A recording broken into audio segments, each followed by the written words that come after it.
అంటే కేవలం దేవుని కృప. దేవుని యొక్క సహవాసం లేకుండా ఉంటే, లేదా దేవుని యొక్క తోడు మనకు లేకుండా ఉంటే ఎప్పుడో మరణించి మట్టి కింద ఉండాల్సిన వారు. కానీ దేవుడు మనల్ని ఏం చేశాడు?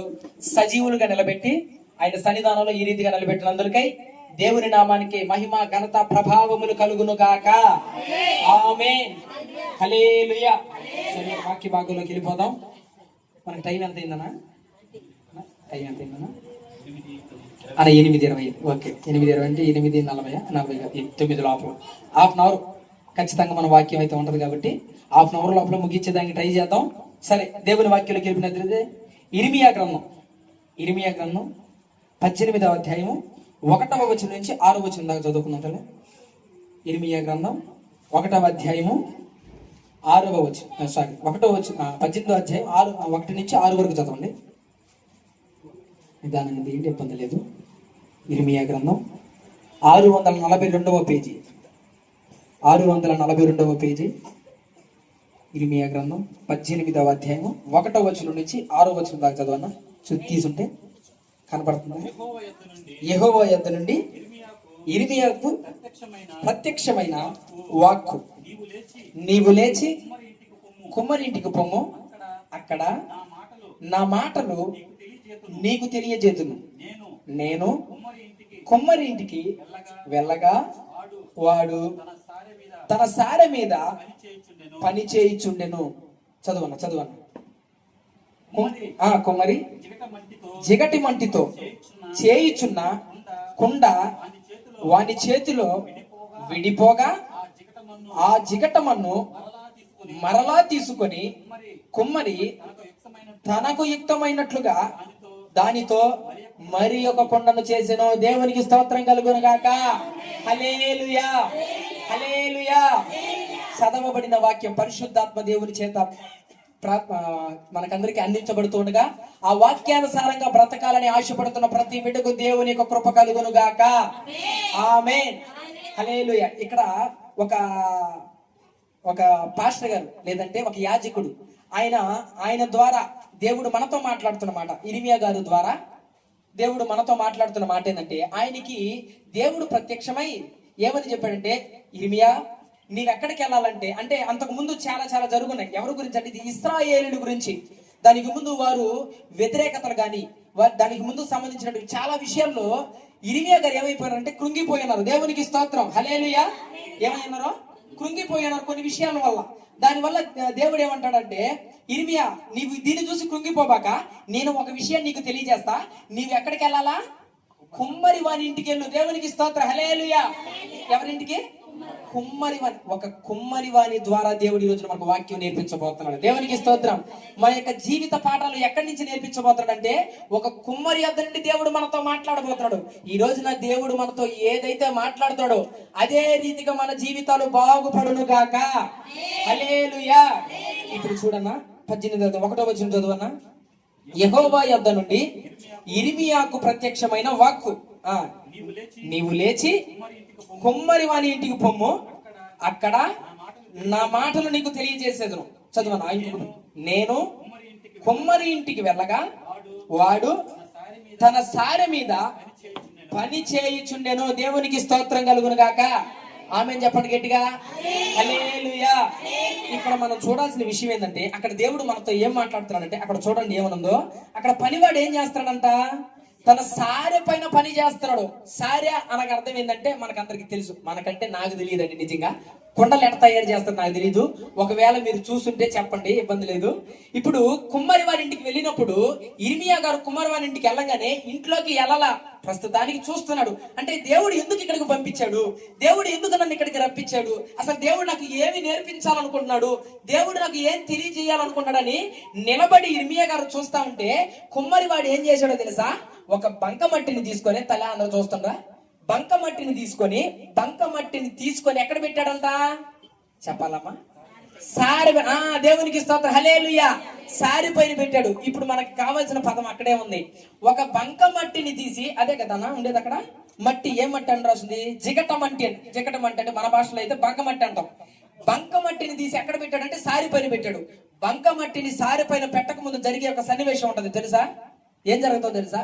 బంకమట్టిని దాన్ని తీసుకొచ్చిన తర్వాత దాన్ని క్లీన్ చేయాలా, అవునా కదా?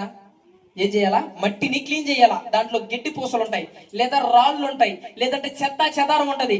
వీటన్నిటిని క్లీన్ చేసిన తర్వాతే సారి పైనకి ఎక్కిస్తాడు. దేవునికి స్తోత్రం, హల్లెలూయా.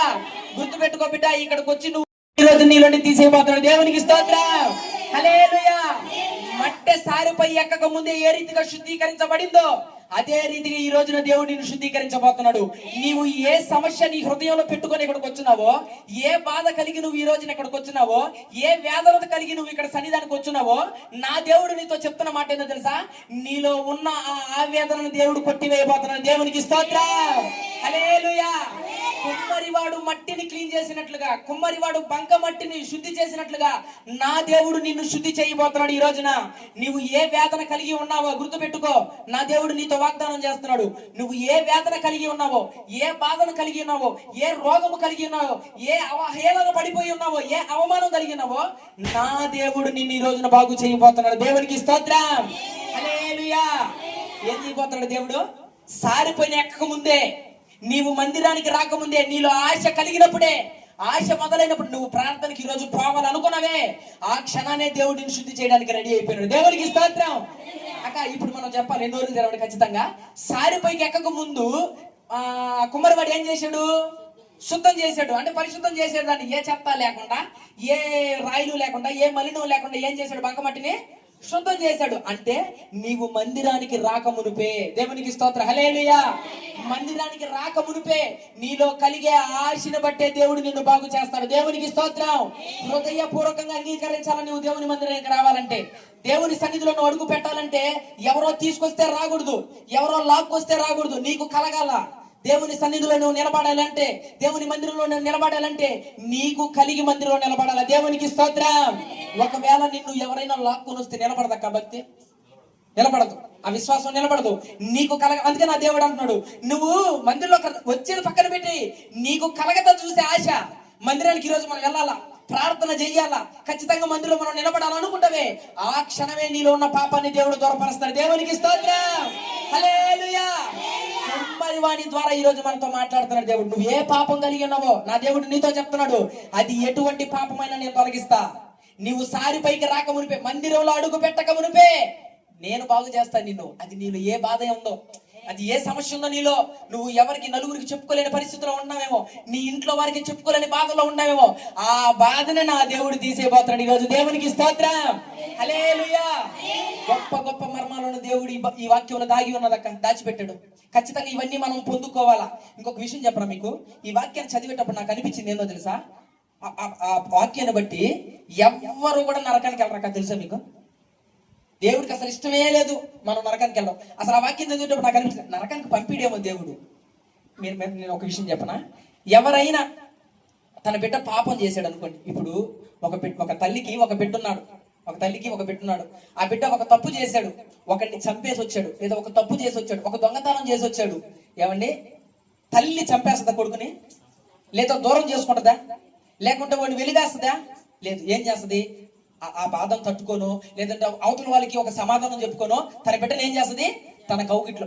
ఒక మనిషికే ఇంత ప్రేమ ఉంటే నిన్ను నన్ను తన వేళ్లతో సృష్టించుకున్నాడండి దేవుడు. దేవునికి స్తోత్రం, హల్లెలూయా, హల్లెలూయా. తన ప్రాణం పెట్టి కొనుక్కున్నాడే. మనం నరకానికి పంపిస్తారా దేవుడు? ఖచ్చితంగా నరకానికి అయితే పంపాడు ఖచ్చితంగా. ఎందుకంటే దేవుడు ఏం చేయాలనుకుంటున్నాడంటే నీలో పాపాన్ని తొలగించాలనుకుంటున్నాడు, నీలో ఉన్న దోషాలను తొలగించాలనుకుంటున్నాడు. ఒకవేళ నువ్వు చెప్పుకోలేని బాధల్లో ఉంటున్నావేమో, చెప్పుకోలేనటువంటి అవమానాల్లో ఉంటున్నావేమో, నలుగురు నిన్ను నాలుగు మాట్లాడుతుంటే అరే నన్నే ఎందుకు ఇలా అవమానిస్తున్నా నువ్వు బాధపడుతున్నావేమో, ఆ బాధని ఈ రోజు నా దేవుడే కొట్టి వేయబోతున్నాడు. దేవునికి స్తోత్రం, హల్లెలూయా. నువ్వు సారెపైకి ఎక్కక ముందే, మందిరంలో అడుగు పెట్టక ముందే, మందిరాన్ని చూడక ముందే నీవు ఆశ కలిగినప్పుడే నా దేవుడు నిన్ను శుద్ధి చేయబోతున్నాడు. గట్టిగా చెప్పు, హల్లెలూయా, హల్లెలూయా. కాబట్టి ఈ అంశంలో మనకి దేవుడు ఏమి నేర్పించాడు? నీవు మందిరంలో అడుగు పెట్టక మునిపే దేవుడు నిన్ను శుద్ధీకరిస్తాడు. నీ పాపాలను కానీ, దోషాలను కానీ, లోకాలను, నువ్వు ఏ ఆశ కలిగి ఉన్నావో, ఏ బంధకాల్లో పడిపోయినావో ప్రతి బంధకాల నుంచి నా దేవుడు విడిపిస్తాడు. హల్లెలూయా. తర్వాత మనం ఎక్కడికి ఎక్కుతామో? సారెపైకి. అంటే ఇప్పుడు నువ్వెవరో తెలుసా? విలువ కలిగిన వ్యక్తివి. దేవునికి స్తోత్రం, హల్లెలూయా. ఒక మట్టిని విలువ కలిగిన వ్యక్తిగా చేశాడు దేవుడు. దేవునికి స్తోత్రం. మట్టి నుండి మనమే పుట్టాక, మనం ఎక్కడి నుంచి పుట్టామని బైబిల్లో రాయబడింది ఆదికాండంలో, మంటు నుండి పుట్టినామని. దేవునికి స్తోత్రం. అంటే ఒక మట్టిని మనిషిగా చేసిన దేవుడు మన దేవుడు. దేవునికి స్తోత్రం, హల్లెలూయా. మట్టిని మనిషిగా చేసిన దేవుడు ఆ మట్టినే ఈ రోజు సారిపైన ఎక్కించాడు. ఒక విలువైన పాత్రగా, ఒక విలువైన వ్యక్తిగా, ఒక విలువైన మనిషిగా, నలుగురిలో నీకు మంచి పేరును సంపాదించేటువంటి వ్యక్తిగా నా దేవుడు ఈ రోజు నిన్ను సారిపైన నిలబెట్టాడు. ఈ వాక్యంలో దేవునికి స్తోత్రం. తర్వాత చదువన్న. కుమ్మరి జిగట మంటితో చేయుచున్న కుండ వాని చేతిలో విడిపోగా ఆ జిగట మన్ను. దేవునికి స్తోత్రం. హల్లెలూయా. ఇక్కడికి చెప్పాలి హల్లెలూయా. ఈ మన్ను ఏమైందంట? సారిపైన ఎక్కినటువంటి మన్ను ఏమైందంట? ఇప్పుడు కుమారవాణి చేతిలో విడిపోయింది. దేవునికి స్తోత్రం. హల్లెలూయా. హల్లెలూయా. ఏమైపోయింది మన్ను? మనం కూడా ఒక్కొక్కసారి మందిరం విషయం పక్కన పెట్టండి, మన కుటుంబాలలో లేదా మన వ్యక్తిగత జీవితంలో చాలా సార్లు మనం అయిపోతాం, దేవుడికి దూరం అయిపోతాం. పాపం విషయంలోనో, లోకం విషయంలోనో, మాటల విషయంలోనో, లేదా ఏదో ఒక విషయంలో దేవుని చేతుల్లోనే మనం ఏమైపోతాం? జారిపోతా ఉంటాం. దేవునికి స్తోత్రం. హల్లెలూయా. జారిపోయే వ్యక్తిగా ఉంటున్నావు. నీవు దేవుడిని ఎలా చేశాడంటే, మొట్టమొదటిగా నీవు పనికిరాని మట్టిగా ఉన్నప్పుడు, దేనికి పనికిరానకుండా ఒక గుంటలో పడినప్పుడు దాన్ని బయటికి తీసి శుద్ధీకరించి పరిశుద్ధం చేసి నిన్ను సారిపైన ఎక్కిస్తే ఈరోజు మనం చేసే పని ఏంటి? దేవుని చేతుల నుండి ఏమైపోతున్నాం? జారిపోతాం, పడిపోతున్నాం. ఇది కుమారవాణి చేతులు ఏమైందంట? అది విడిపోయేను. దేవుని మందిరం ఈ రోజున మనం ఏమవుతున్నాం అంటే, దేవుని సన్నిధి నుండి లేదా దేవుని ముఖాముఖి నుండి దూరం అయిపోతున్నాం. దేవునికి స్తోత్రం. హల్లెలూయా. దేవునికి దూరం అయిపోయే వ్యక్తులుగా మనం ఉంటున్నాం. దేవునికి దూరం అయిపోయినటువంటి వ్యక్తులుగా మనం ఉంటున్నాం. దేవుని చేతుల నుండి జారిపోయిన వ్యక్తులుగా, దేవుని చేతుల నుండి పడిపోయిన వ్యక్తులుగా, దేవుని చేతి నుండి విడిపోయిన వ్యక్తులుగా ఎలా ఉంటున్నాం మనం?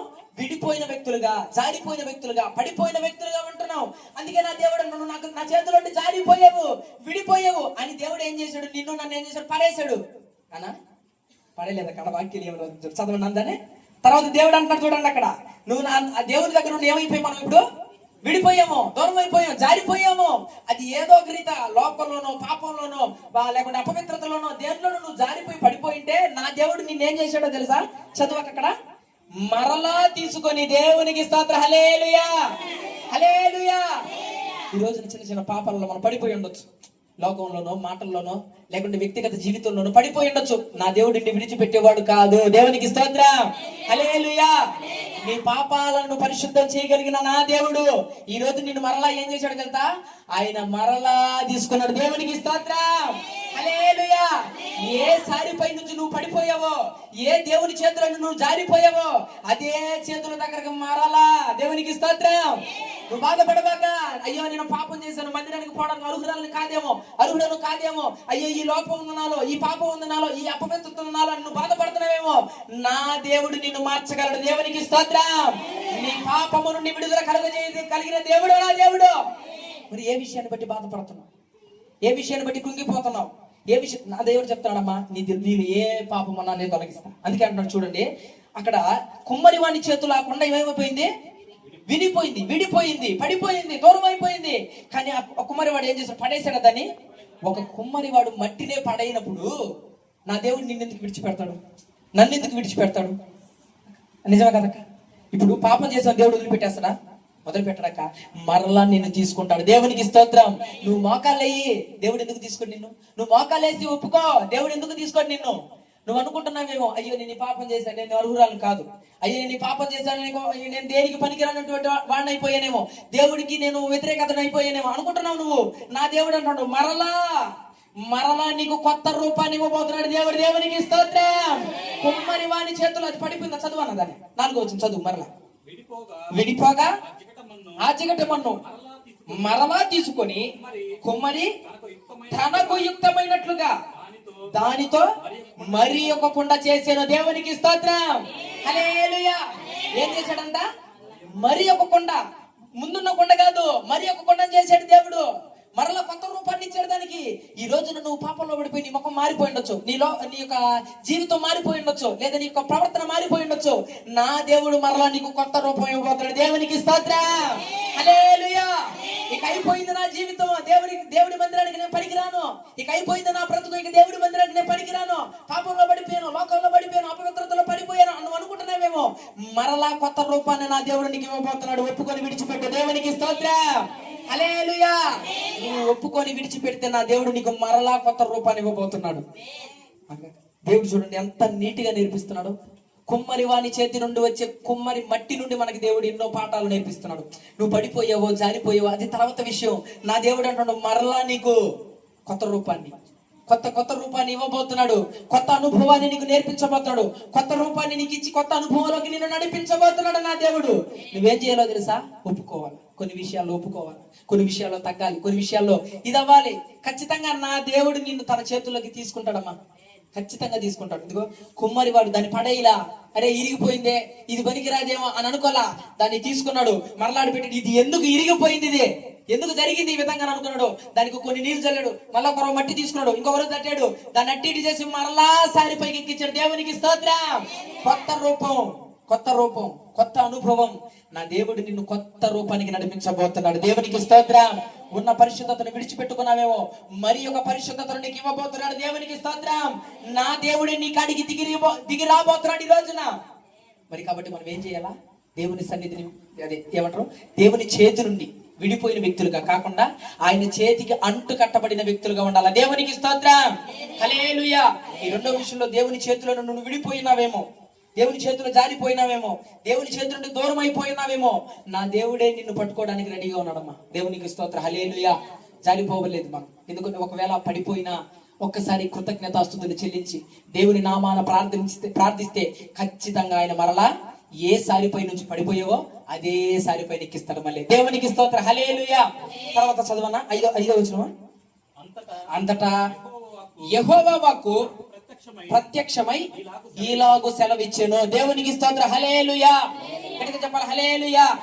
ఇంతవరకైతే బాగుంది, ఇంతవరకైతే బాగుంది. దేవుడు ఏం చేసాడు? దానికి మరొక కొత్త రూపాన్ని మరలా ఏ కొండ అయితే దేవునికి మైండ్ లో ఏదైతే ఉన్నదో, దేవుడికి ఏదైతే తన ఆలోచనలు నిన్ను మలుచుకోవాలనుకున్నాడో అదే రీతిగా మలవబోతున్నాడు ఈ రోజున దేవుడు నిన్ను. దేవునికి స్తోత్రం.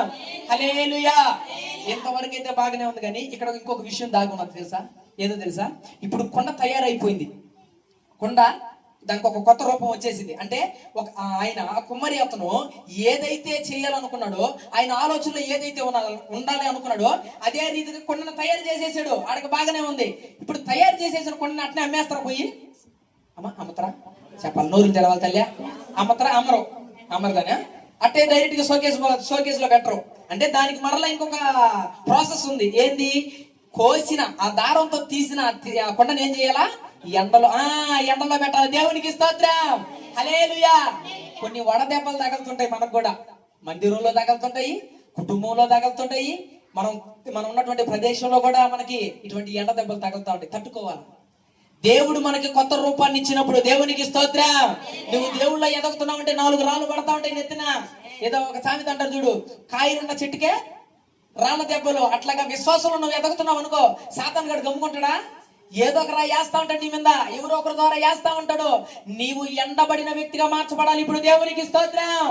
రూపం ఒకటే ఉంటే కుదరదు, దాని దెబ్బలు కూడా తగలాలి మనకి. ఎండ ఏమైంది? ఇప్పుడు కొండ ఏమైంది? ఎండలోకి పోయింది. ఇప్పుడు అది ఎండాల, ఎండిన దాకా దానికి కొన్ని బాధలు. ఇప్పుడు దాకా బాగానే ఉంది కుమ్మరివాని చేతిలో. ఎందుకు? దానికి నీళ్లు చల్లాడు, దాన్ని బాగా శుభ్రం చేసాడు, దాన్ని అంతా బాగా చేసి తన చేతుల్లో ఉంచుకున్నాడు. అప్పుడు దాకా ఎక్కడ ఎవరి చేతిలో ఉంది? అప్పుడు దాకా అది కుమ్మరివాని చేతిలో ఉంది. ఇప్పుడు ఆడకెళ్ళింది? దేవుని మందిరం విషయంలో కూడా, లేదా దేవుని ఒక పరిశుద్ధత విషయంలో కూడా, లేదా దేవుళ్ళ ఎదుగుతున్న విషయంలో కూడా కొన్ని దెబ్బలు తగలుతా ఉంటాయి మనకి. తగలుతాయి, ఖచ్చితంగా తగలుతాయి. తగిలితేనే నువ్వు పరిశుద్ధంగా మార్చబడతావు. దేవునికి స్తోత్రం. హల్లెలూయా. ఇది చిన్న విషయం ఇప్పుడు నేను చెప్పింది. ఇంకొక విషయం ఉంది అక్కడ తాగి. ఏందో తెలుసా? ఈ ఎండలో పెట్టబడిన కొండ మరలా ఎక్కడికి పోద్ది? కొలిమిలోకి పోద్ది. దేవునికి స్తోత్రం. హల్లెలూయా. ఈ ఎండలో ఉన్న కొండ ఇప్పుడు ఎక్కడికి పోయింది? అగ్నిగుండంలోకి పోయింది. ఇప్పుడు కొలిమిలోకి పోయింది. కొన్ని దెబ్బలు మామూలుగా తగలు మనకి. దేవునికి స్తోత్రం. పునాదులతోటి లేచిపోతుంటాయి, అంటే పునాదులు లేచిపోతుంటాయి. ఎందుకు? మనం బలపడాలా. దేవునికి స్తోత్రం. హల్లెలూయా. యోబు గారు సమస్తాన్ని పోగొట్టుకున్న తర్వాత ఏం కలిగింది? 2 అంతల అభివృద్ధి. దేవునికి స్తోత్రం. ఎండలో ఉండడమే కాదు, కొలిమిలోకి పోతే కదా ఆశీర్వాదం ఉండేదా? దేవునికి స్తోత్రం. కిటికీ చెప్పండి హల్లెలూయా. కొలిమిలోకి పోతే కదా ఉండేది ఆశీర్వాదం. కాలాల కొన్ని విషయాల్లో కాలుతా ఉండాలి మనము. కొన్ని దెబ్బలు తగులుతున్నాయంటే, కొన్ని కాలుతున్నాయంటే అది నీ ఆశీర్వాదం కొరకే. ఆలస్యం వెనకే ఆశీర్వాదం ఉంటుందని మర్చిపోకూడదు మనం. దేవునికి స్తోత్రం. తయారైపోయాం కదంటే కుదరదు, కాల్చబడాలి నువ్వు. అవునే కదా? కాల్చబడితేనే ఆశీర్వాదం. ఈ వాక్యం చదివేటప్పుడు అబ్బా దేవుడు ఏంది ఆయన ఇటువంటి నేర్పిస్తాను అనిపించింది నాకు. దాన్ని నేను ఇదే వాక్యాన్ని మందిరంలో ఒకసారి చెప్పలేదు, ఒక సందర్భంగా తీసుకున్నా. ఆ రోజు నాకు కనిపించలా. ఇంక ఏ వాక్యం చెప్తాం అంటే దేవుడు తిరుపతిలో ఉన్నప్పుడే చూపించాడు నాకు. అరే నాయన ఈ వాక్యం చూడరా నువ్వు అని. అసలు ఇంటికి వచ్చాను శనివారం నైట్, ఆ రోజు చదువుతుండే. బా దేవునికి స్తోత్రం, హల్లెలూయా. ఎవరి కోసం నాయన ఈ వాక్యము? ఎవరితో మాట్లాడుతున్నావు నువ్వు అనుకున్నా నేను. నాతో మాట్లాడుతున్నావా, నా ప్రజలతో మాట్లాడుతున్నావా అంటే ప్రతి ఒక్కరూ నేర్చుకోవాల్సిన విషయం ఇది అన్నాడు దేవుడు. దేవునికి స్తోత్రం. మనమందరూ నేర్చుకోవాల్సిన విషయం ఏంటో తెలుసా? ఈ రోజు నువ్వు శ్రమ పడుతున్నావంటే, ఈ రోజు నీకు బాధ కలిగి ఉన్నావంటే, ఈ రోజు నీకు అవమానం కలుగుతుంది అంటే, నువ్వు అవహేళన పడుతున్నావంటే నీవు అభివృద్ధిలోకి రాబోతున్నావని అర్థం. దేవునికి స్తోత్రం, హల్లెలూయా. కుండ కాల్చబడిన తర్వాత ఎక్కడికైనా వెళ్తుంది, అవునా కదా? ఇప్పుడు కుండ తయారయ్యిందంటే అప్పుడే పోదు. అది మరలా ఎండలోకి పోవాలా, ఈ ఎండలో నుంచి అడగ పోవాలి, మళ్ళీ కొలిమిలోకి పోవాలా, కొలిమిలో నుంచి బయటకు వచ్చిన తర్వాత పెయింటింగ్ పడుతుంది దానికి. అప్పుడు దాని విలువేందో తెలుస్తుంది మనకి, అవునా కదా? నీ విలువ కూడా ఆ రోజు తెలుసుకుంటారు అందరూ. దేవునికి స్తోత్రం. ఈ రోజున ఎవరైతే నిన్ను వెలివేశారో, ఈ రోజున ఎవరైతే నిన్ను దిగజార్చి మాట్లాడుతున్నారో, ఎవరైతే ఈ రోజు నిన్ను అవమానపరిచి మాట్లాడుతున్నారో, వారందరూ నిన్ను చూసి ఆశ్చర్యపడే రోజు రాబోతుంది. దేవునికి స్తోత్రం, హల్లెలూయా. చప్పట్లు కొట్టి దేవుని నామాన్ని కనపరచు, హల్లెలూయా. దేవునికి స్తోత్రం, హల్లెలూయా. దేవుడు ఎవరైతే నిన్ను ఈ రోజున అవమానించారు వారందరూ కూడా నీ దగ్గరికి వచ్చే రోజు రాబోతున్నదే. అంటే దినాల దగ్గరకు వచ్చేసిన, తొందరపడబల్లే మనం, వచ్చేసిన రోజులో ఖచ్చితంగా నా దేవుడు నిన్ను ప్రతి ఒక్కరు ఆశ్చర్యపడే వ్యక్తిగా నిన్ను మార్చబోతున్నాడు నా దేవుడు. కొండగా మారాలంటే మామూలు విషయం కాదమ్మా. ఏమక కొండగా మనం మార్చబడాలంటే మామూలు విషయం కాదు. కొండగా మార్చబడ్డాము అని అంటే అది అభివృద్ధిలోకి వచ్చామని అర్థం. దేవుడు ఎన్నో విషయాలు, కొత్త విషయాలు దేవుడు మనకు నేర్పించేటప్పుడు నేర్చుకోవాలా, ఖచ్చితంగా నేర్చుకోవాలి. నేర్చుకుంటేనే కదా అభివృద్ధి వస్తుంది, నేర్చుకుంటేనే కదా ఆశీర్వాదం వస్తుంది, తెలుసుకుంటేనే కదా పరిశుద్ధతలో మనం నిలబడగలము. దేవునికి స్తోత్రం, హల్లెలూయా. అక్కడ చూడండి, ఇప్పుడు అది ఎవరింటికి వెళ్తుంది? ఒకవేళ ఇప్పుడు మొత్తం స్టార్టింగ్ లో కుండ ఏర్పరచబడింది, తర్వాత ఎండలో కట్టబడింది, కొలిమిలో కాల్చబడింది, పెయింటింగ్ వేయబడింది. ఇప్పుడు నువ్వు ఒక వ్యక్తి కొనదగినటువంటి వ్యక్తిగా మార్చబడతావు. దేవునికి స్తోత్రం, హల్లెలూయా. ఇప్పుడు దానికి ఏం కలిగింది? ఒక విలువ. దేవునికి స్తోత్రం, హల్లెలూయా. భలే హుషారుకున్నారు మా బిడ్డల. ఎట్లా ఉంది ఇప్పుడు? దానికి ఏం కలిగింది? మనం విలువ కలిగిన వ్యక్తిగా నా దేవుడు నిన్ను మార్చబోతున్నాడు. నువ్వు విలువ లేదనుకోబాక, నా బతికే ఉందిలే, నేనేం చేసి నా పనికి చెప్పులే, నేను ఇంతే అనుకోవద్దు. విలువ కలిగిన వ్యక్తిగా నా దేవుడు నిన్ను మార్చబోతున్నాడు. దేవునికి స్తోత్రం. విలువ లేకుండా మట్టిగా ఉన్నప్పుడు దానికి విలువ నిందక్క కొండకి. ఇప్పుడు మట్టిగా పడి ఉన్నది, కాలు కింద తక్కబడింది, దానికి విలువ నింది ఆ రోజు లేదు. ఇప్పుడు ఏమైంది? దానికి విలువ ఎంతో గొప్ప విలువ కలిగింది. అంటే దేవుడు, నా దేవుడు మట్టి నుండి నిన్ను మార్చిన తర్వాత ఒక విలువైన వ్యక్తిగా మార్చబోతున్నాడు. దేవునికి స్తోత్రం కలుగును గాక, హల్లెలూయా. ఇప్పుడు చదువన్నా, తర్వాత 5 అన్నా. అంతటా యెహోవా వాక్కు నాకు ప్రత్యక్షమై ఇలాగ సెలవిచ్చెను, ఇశ్రాయేలు వారులారా, ఈ కుమ్మరి మట్టికి చేసినట్లు నేను మీకు చేయలేనా? దేవునికి స్తోత్రం. గట్టిగా చెప్పాలి, హల్లెలూయా. అక్క ఇప్పుడు దేవుడు నీతో మాట్లాడుతున్న మాట ఇది నాతో మాట్లాడుతున్న మాట. మట్టికి చేసినప్పుడు, పనికిరాని మట్టికి చేసినప్పుడు నిన్ను నా ప్రాణాలు పెట్టి కొనుక్కునే, నువ్వెందుకు భయపడుతున్నావు అన్నాడు దేవుడు. దేవునికి స్తోత్రం. కొన్ని విషయాలను బట్టి భయపడిపోతున్నావేమో. మరి మట్టిని విలువ కలిగిన వ్యక్తిగా చేసినోడిని నేను, మరి నేను ప్రాణం పెట్టి కొనుక్కున్నా, నిన్ను ఇంకే రీతిగా మార్చబోతానో. దేవునికి స్తోత్రం. నిన్ను ఎట్లా వదులుకుంటానో నా దేవుడు అంటున్నాడు. చూడండి, మట్టికి చేసినట్లు నేను మీకు చేయలేనా? ఎందుకు నమ్మలేకపోతున్నారు? ఎందుకు విశ్వాసంలోకి రాలేకపోతున్నారు? ఎందుకు అవిశ్వాసంలోనే పడిపోతున్నారు? రా బయటికి, అవిశ్వాసంలో ఏం సరే నా దేవుడు నీతో చెప్తున్నాడు, నువ్వు నమ్మాలా దేవుడిని. దేవునికి స్తోత్రం, హల్లెలూయా, హల్లెలూయా.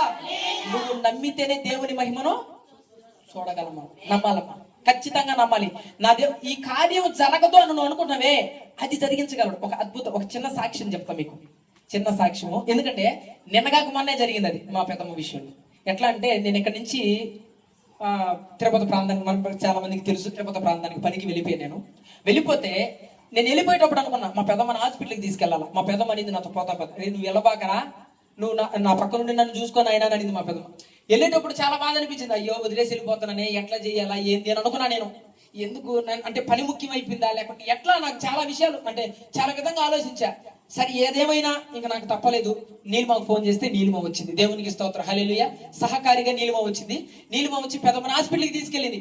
నేను అక్కడికి వెళ్ళాను కానీ నేను ఆలోచన ఏడుంది, ఎట్ట చేస్తున్నారో ఏమో. నీలిమ ఉంది కాబట్టి కొంచెం ధైర్యం, కానీ నేను లేను కదా, నాకు కొంచెం ఇది ఉంది. ఎట్ట చేయాలనుకుంటుంటే ఆశ్చర్యమైన విషయం ఏంటో తెలుసా?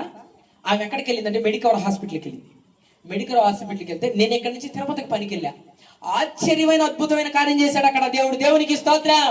నేను ఏ పనికాడికైతే వెళ్ళానో, ఏ సార్ పనికాడికైతే వెళ్ళానో ఆ సార్ కొడుకు మెడికవర్ లో డాక్టర్ అంట. దేవునికి స్తోత్రం, హల్లెలూయా. నా దేవుడు నన్ను ఎందుకు పంపించేశాడు అని నాకు అర్థం కాలే. అప్పుడు నేను ఎక్కడికైతే పనికి వెళ్ళానో ఆ పని వ్యక్తి, ఆ సారు కొడుకు మెడికవర్ లో మెయిన్ డాక్టర్, హెడ్.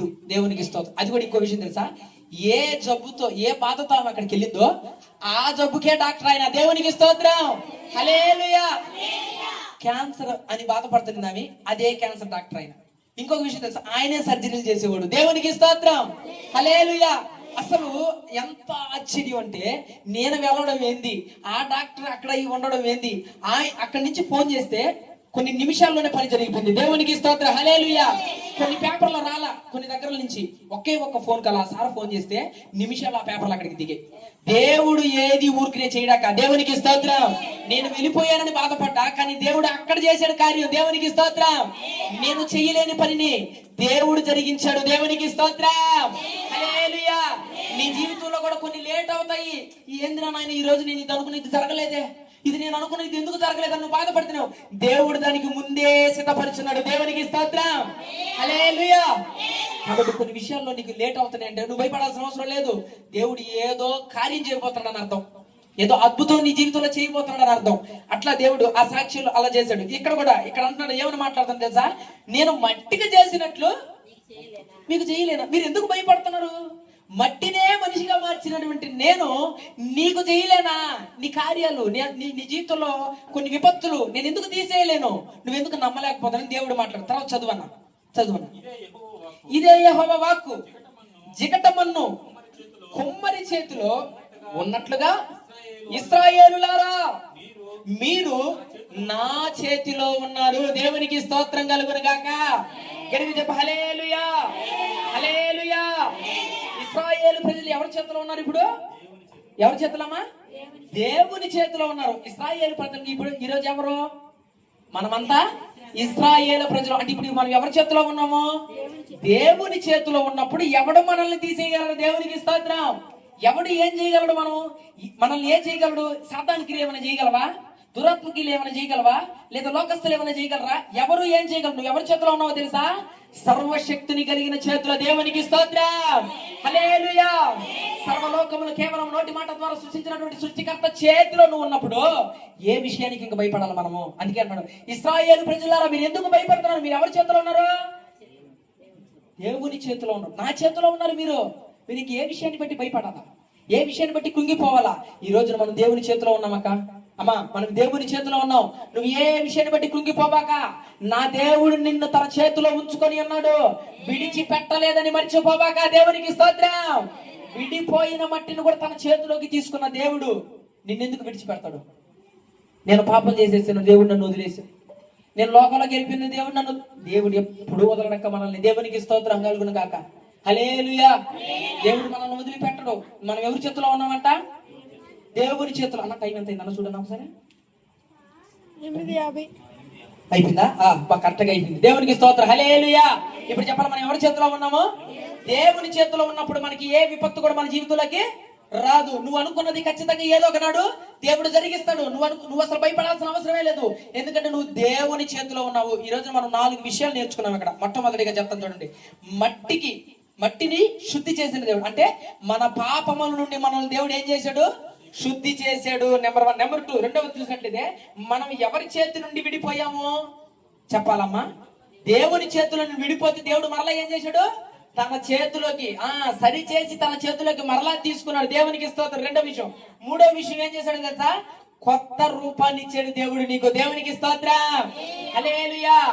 మరి ఒక రూపాన్ని కొండకి ఇచ్చినట్లుగా, మట్టిగా ఉన్నటువంటి ఆ బంక మట్టిని కుండ రూపంలోకి మార్చినట్లుగా, నువ్వు దేనికి పనికిరానంటి వ్యక్తిగా ఉన్న నిన్ను కొత్త రూపంలోకి మార్చాడు. మూడో విషయం, దేవునికి స్తోత్రం. నాలుగో విషయం, మనం ఎవరి చేతిలో ఉన్నామంటే దేవుని చేతిలో ఉన్నాము. దేవునికి స్తోత్రం, హల్లెలూయా. మనం ఎవరి చేతిలో ఉన్నామంటే యేసయ్య చేతిలో ఉన్నాం కనుక మనల్ని ఎవ్వరూ ఏమీ చెయ్యలేరు.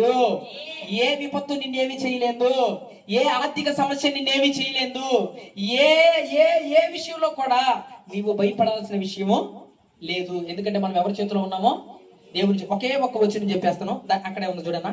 ఈ 17వ అధ్యాయం 7వ వచనం పక్క పేజీలోనే ఉంది చూడండి. పక్క పేజీ కూడా కాదు, ఆ పేజీలోనే 7వ వచనం చూడండి. దాని ఒక్కదాన్ని చదవండి. 7వ వచనం 17:7. యెహోవాను నమ్ముకునేవాడు ధన్యుడు. చదువక. యెహోవా వానికి ఆశ్రయ దుర్గము. దేవునికి స్తోత్రం కలుగును గాక, హల్లెలూయా. ఇక్కడికి చెప్పాలి, హల్లెలూయా. దేవుడు ఎవరంట? ఆశ్రయ దుర్గము. కాబట్టి దేవుడు మనకు ఆశ్రయంగా ఉన్నప్పుడు, దేవుడు మనకి తోడుగా ఉన్నప్పుడు, దేవుడి కంచె మనతో ఉన్నప్పుడు, దేవుడి యొక్క సహవాసం మనలో ఉన్నప్పుడు, దేవుడే మన పక్షాన ఉన్నప్పుడు నీవు దేనికి భయపడాల్సిన అవసరం లేదు. గడికి చెప్ప హల్లెలూయా. నీవు నమ్ముకున్నది ఎవరినో తెలుసా? అక్కడ రాస్తుంది స్టార్టింగ్ లో 7వ వచనం. ఎవరిని? ఈనాడు మనం ఏమనుకోవాలా? యేసయ్య. దేవునికి స్తోత్రం, హల్లెలూయా. ఆ వాక్యం చదువు. యేసయ్యని నమ్ముకునేవాడు ధన్యుడు. నువ్వు ధన్యుడివి, నేను ధన్యుడే. నువ్వు మనమంతా ఎవరు తెలుసా? ధన్యులము. ఎందుకంటే నీవు నమ్ముకున్నది సమస్తమును సృజించగలిగిన దేవుడిని. దేవునికి స్తోత్రం, హల్లెలూయా. సమస్యలు ఆయనకి పెద్ద విషయం కాదండి, బాధలు ఆయనకి పెద్ద విషయం కాదు. కొన్ని విషయాల్లో నిన్ను తొలగించలేదు అంటే, కొన్ని బాధలు నీలోంచి తొలగించలేదంటే, కొన్ని ఏమంటారంటే విపత్తులు నీలోంచి తొలగించలేదంటే, దేవుడు నిన్ను ఎలా మార్చబోతున్నాడు? విలువైన వ్యక్తిగా, కొండని మార్చినట్లుగా దేవుడు నిన్ను మార్చబోతున్నాడని అర్థం. ఎందుకంటే దేవుడు నీకు ఆశ్రయంగా ఉన్నాడు. కానీ వీటి వల్లనే కదా నువ్వు ఇప్పుడు కొండ ఏమైంది? ఎండలోకి పోయింది, కొలిమిలోకి పోయింది. అది పోకుండా ఉంటే దానికి విలువ ఉంటుందా? 4 రోజులకి ఏమైపోతుంది? మరలా కుంగిపోద్ది, దాని రూపాన్ని కోల్పోతుంది అది. కాబట్టి అది ఏమవ్వాలా? ఎండాల, తర్వాత కొలిమిలోకి పోవాలా. అంటే దేవుడు కూడా కొన్ని శ్రమలు నీలో పెట్టినప్పుడు, లేదా వాటిని తొలగించినప్పుడు, కొన్ని విషయాలను తొలగించినప్పుడు వాటిలో నువ్వు నలగబడితే కదా వస్తావా? దేవునికి స్తోత్రం. నలగబడితే కదా నీ విలువైన బయటకు వస్తుందా? కాబట్టి నువ్వు కొన్ని విషయాల్లో కృంగిపోవాక. ఎందుకంటే దేవుడు ఏమైనాడంటే మనకి ఆ రాసుందండి, ఆశ్రయ దుర్గము. దేవుడే మన ఆశ్రయము, ఆయనే మన కోట. కాబట్టి ఈ వాక్యంలో మనం నేర్చుకున్నటువంటి విషయాలను మరచిపోకుండా ఖచ్చితంగా మన జీవితాల్లో దేవుడు వీటన్నిటిని నెరవేర్చునుగాక. ఆమేన్, హల్లెలూయా, హల్లెలూయా. దేవుడి ఈ వాక్యాన్ని దీవించి ఆశీర్వదించి మన కుటుంబాలలో నెరవేర్చునుగాక. ఆమేన్.